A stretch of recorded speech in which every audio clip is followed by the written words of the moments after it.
PJ Morton. He's out with his beautiful new memoir. I highly recommend it. Saturday night, Sunday morning. It is out today. You talk about the journey from the church and then finally creating your own. I was so struck in the book where you talked about 20 years since you independently released your first album, Emotions. That's right. And how there were a lot of no's, right? And you expect that to come in. What I found interesting is why they wouldn't sign you. You write, my songs weren't sexual enough to be R&B, and they definitely weren't gospel. I had to create my own genre, PJ Morton. Yeah. So nobody knew how much interest there would be in buying my record, and they didn't know how to market me. I was stuck in the middle with nobody willing to take a risk. Yeah, very true. I mean, I did go to every major label. I think, you know, being a marketing guy too, like, you know, having that as a background, I understand now. Genres were created to sell things. Sometimes when things don't fit in boxes, they're harder for people to sell. They have to be more creative and think about, and I just was a tweener, you know, I just didn't fit. I wasn't making gospel enough to be gospel, and I wasn't making edgy enough music to fit what R&B was doing at that time. And so I just had to find my people, purely out of necessity. I didn't want to do this. Yeah. And they said, here we are. And we found them.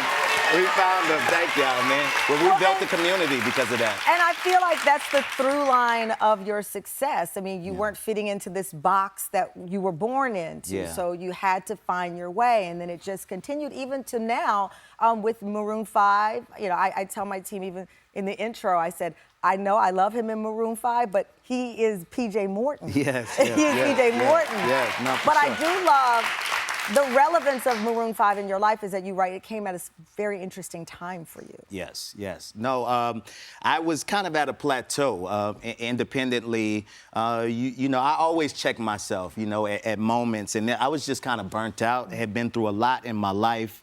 And this call seemingly came out of nowhere. I mean, I didn't know anybody in Maroon 5. A music director friend of mine, Adam Blackstone, called me while I was on a solo tour.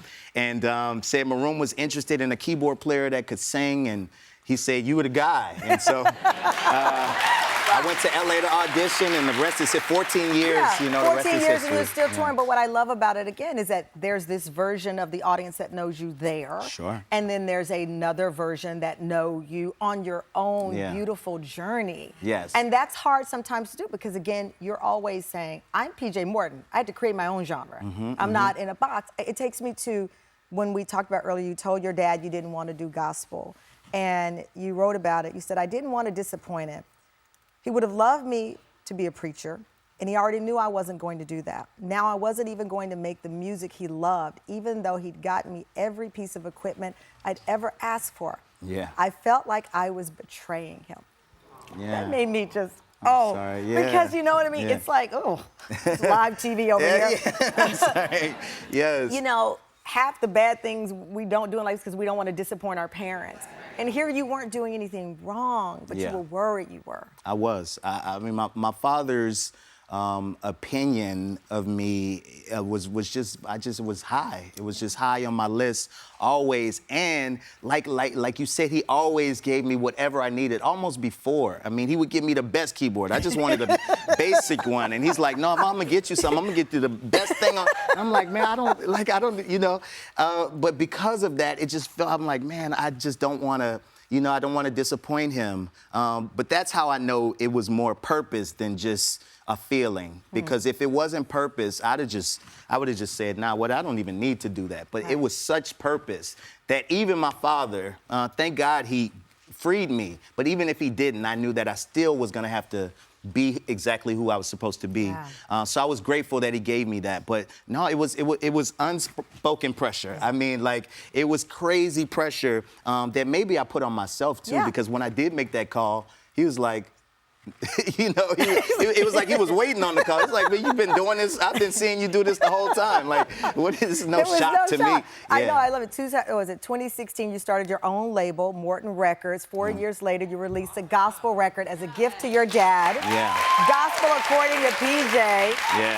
Collaborating with some of his favorites, the Clark sisters. So I felt, again, with whether it's your family, your wife, your children, your dad, your bandmates, people, I don't know, because I don't think it's a negative thing to be a people pleaser, but you want people to feel that they are part of this journey, and I feel this in this book. No, for sure. Yeah, it can come off as people pleasing. I think it's empathy in a way. Yeah. But I do really care about people. You can tell. You know, I do really care about people, and you know, it's not past the point where I won't do what I feel like I need to do, but I'm trying my best always to make people happy. I love to see people smile, and I love to see people happy, and I've been blessed with this gift. Can I make you happy real quick? Sure. Well, someone else far more important than me can do that. Yeah.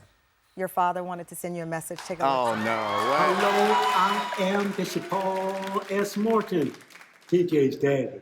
This is a special moment for me. First of all, to be on the Tamron Hall show. This is amazing.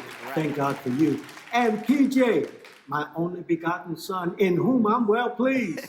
Congratulations. This book is so amazing. Listen, you got to get it, people. You will be blessed. Saturday night, Sunday morning, a lot happened on Saturday night, a lot happened on Sunday morning. Yes, sir.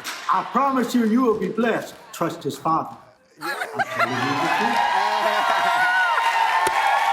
guy, man. That's my guy. I love him. Yeah. That's my guy. That's my guy. That's him. That's him always. Yeah. You said, that's my guy. That's him. He said he's your dad. Yeah. What do you ultimately, because there are kids, I was just in New Orleans, and the mention of your name, people go crazy. Anywhere, what do you ultimately want people to get from this memoir?